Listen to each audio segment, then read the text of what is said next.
Envisageons maintenant une transformation isotherme pour le gaz supposé parfait.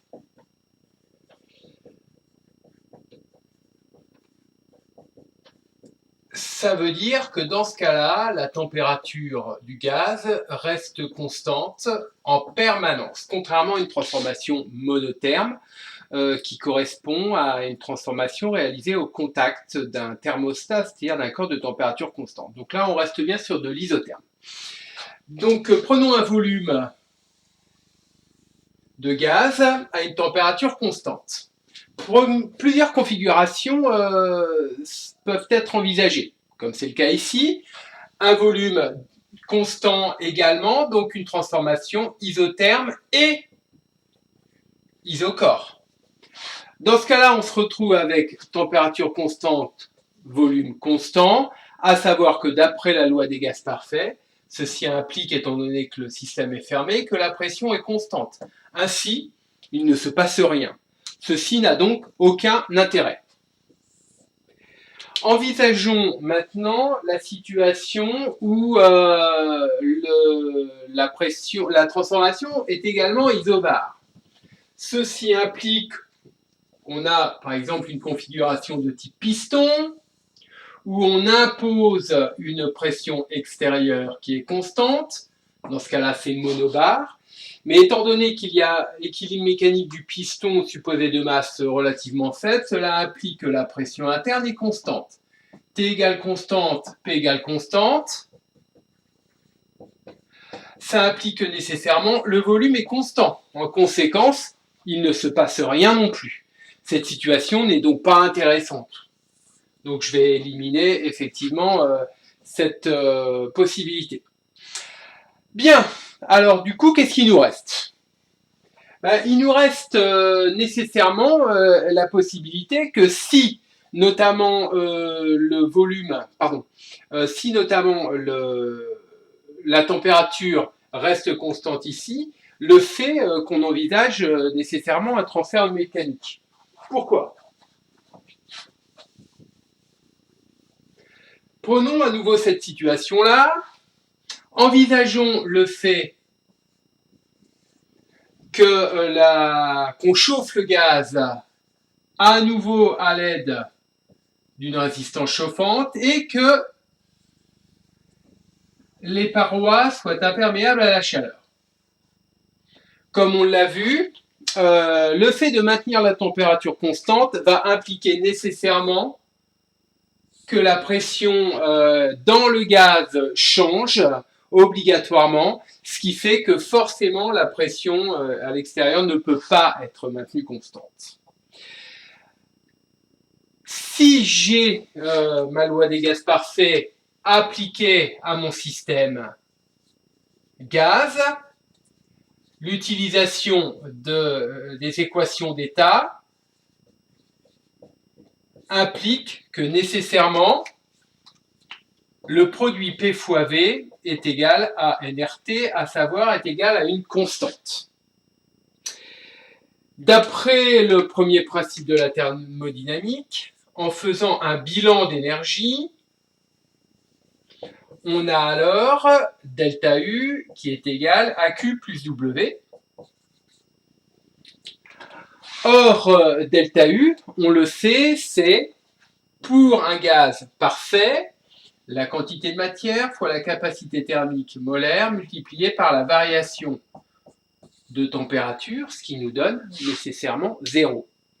Ainsi, obligatoirement, on se retrouve avec Q qui est égal à l'opposé de W. Donc, forcément, s'il y a température constante et qu'il se passe quelque chose, ceci implique que nécessairement il faut qu'il y ait un transfert thermique. Là, ici, j'ai un apport. Donc, si j'ai un apport de chaleur, Q positif, ça va impliquer W négatif. Donc ça, c'est effectivement obligatoire. Il faut envisager un transfert thermique associé à un transfert mécanique. Alors, je peux envisager une autre situation ici, et admettons que mes parois ne soient pas adiabatiques, justement.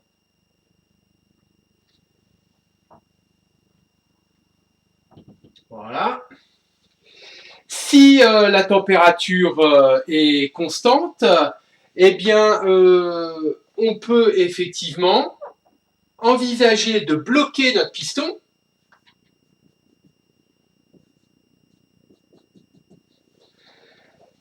Mais si tel est le cas, eh bien, je ne vais pas avoir de travail des forces de pression puisque le volume va être maintenu constant. On se retrouve dans la situation peu intéressante, effectivement, de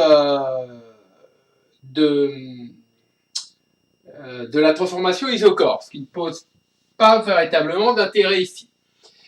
J'ai pas de travail, donc je me retrouve obligatoirement avec Q égale 0. Bah dans ce cas-là, c'est embêtant, hein, parce que ça veut dire que ma résistance chauffante, elle chauffe plus. Bah pas forcément. Ça veut dire tout simplement que j'ai peut-être deux transferts thermiques. Le transfert thermique qui est lié à l'apport par effet Joule, et obligatoirement, je suis obligé d'envisager un transfert thermique avec l'extérieur. Dans ce cas-là, j'ai effectivement une compensation. Si j'ai un apport de chaleur par effet Joule, ça implique que j'ai obligatoirement une perte à travers les parois. Bah, typiquement, cette situation, c'est celle que vous avez à la maison. Quand vous avez effectivement dans une pièce la température constante, avec la pression qui est effectivement de fait constante, le volume à peu près constant, et l'hiver, vous chauffez. Mais vous chauffez pour maintenir la température constante. Ce qui implique nécessairement qu'il y ait un transfert vers l'extérieur. Et effectivement, si vous coupez le chauffage, les fuites thermiques dans votre maison font que vous avez de la perte de chaleur par les murs, par les fenêtres, par les ponts thermiques. Et donc, vous devez compenser cette perte par un apport qui est lié à du chauffage. En conséquence, le chauffage que vous dépensez l'hiver pour maintenir la température constante dans votre maison sert ni plus ni moins à compenser les pertes, c'est au sens quasi littéral du terme de l'argent foutu par les fenêtres. Hein. Donc ça c'est la situation un petit peu cocasse de cette histoire, à savoir que pour maintenir une température constante, il faut effectivement envisager un transfert global algébriquement parlant nul de chaleur, mais attention, ce transfert implique également le fait qu'il y ait une compensation des transferts thermiques, si bien qu'il est important de ne pas confondre les deux termes isotherme et adiabatique. Adiabatique, ça veut dire pas de transfert thermique, et isotherme, ça veut dire température constante. En d'autres termes, ceci implique notamment qu'il peut y avoir des transferts thermiques, mais dans ce cas-là, ils sont obligatoirement compensés. Revenons à la situation où la compensation se fait par un transfert mécanique. Donc, reprenons la situation du transfert avec des parois adiabatiques pour éviter d'avoir un autre transfert thermique. Et dans ce cas-là, envisageons effectivement le fait que la pression soit différente d'une constante à l'intérieur et donc nécessairement que la pression extérieure est constante. Il y a, pour ainsi dire, obligatoirement identité des pressions de part et d'autre de la paroi. Si je débloque, c'est important, il faut que je débloque, j'enlève les petites cales pour que mon piston, ici, étanche, puisse bouger. Parce que, n'oubliez pas, si vous voulez maintenir la température constante, c'est obligatoirement un processus qui est lent. Obligatoirement. En termes dynamiques, obligatoirement, le maintien de la température constante va impliquer que la pression va toujours avoir le temps de s'adapter. Donc c'est obligatoirement mécaniquement quasi statique à minima. Donc ça c'est sûr. Donc de fait, vous avez obligatoirement la pression qui est égale à la pression extérieure. Je répète, si la masse du piston ici est négligeable. Donc faisons un bilan ici mécanique.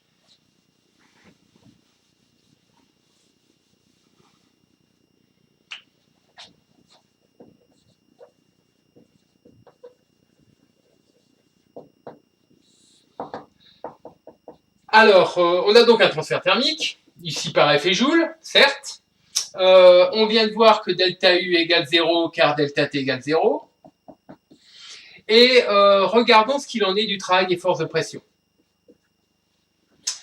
Eh bien, le travail des forces de pression, c'est obligatoirement ici un travail quasi-statique. Il n'y a pas le choix. Donc, ça nous donne ici l'intégrale du volume initial V1 au volume final V2 de la pression intérieure fois la variation de volume intérieur. Or, P, c'est nRT sur V. Donc, il nous reste WP qui vaut ici moins nRT, qui est une constante ici. Et donc, je peux sortir de l'intégrale, fois le volume de V1 à V2, de 1 sur VD de V. On se retrouve avec la primitive d'1 sur V à faire. Donc, ça nous donne du log. Donc, du coup, log de V2 moins log de V1. Or, la différence des logs, c'est le log du rapport.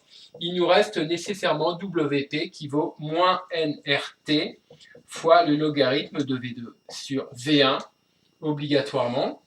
Donc, si Q est positif, ce qui est le cas ici, eh bien, je vais avoir obligatoirement WP qui va être négatif, puisque W, c'est l'opposé de Q.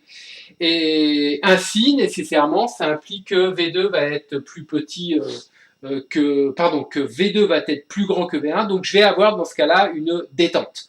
À l'inverse, si j'ai autre chose qu'un système chauffant, par exemple des parois adiabatiques et une augmentation régulière de pression, je vais avoir une diminution de volume et une perte effectivement thermique. Petit complément graphique.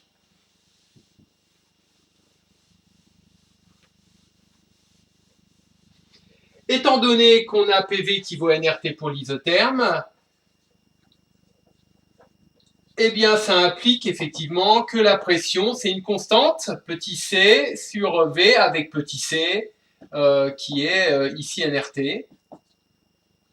En conséquence, si je trace dans le diagramme de Clapeyron P en fonction de V, ce qui est possible dans le cas quasi-statique, et si j'envisage effectivement une augmentation de volume, ça va s'accompagner d'une diminution de pression dans le cas d'une détente.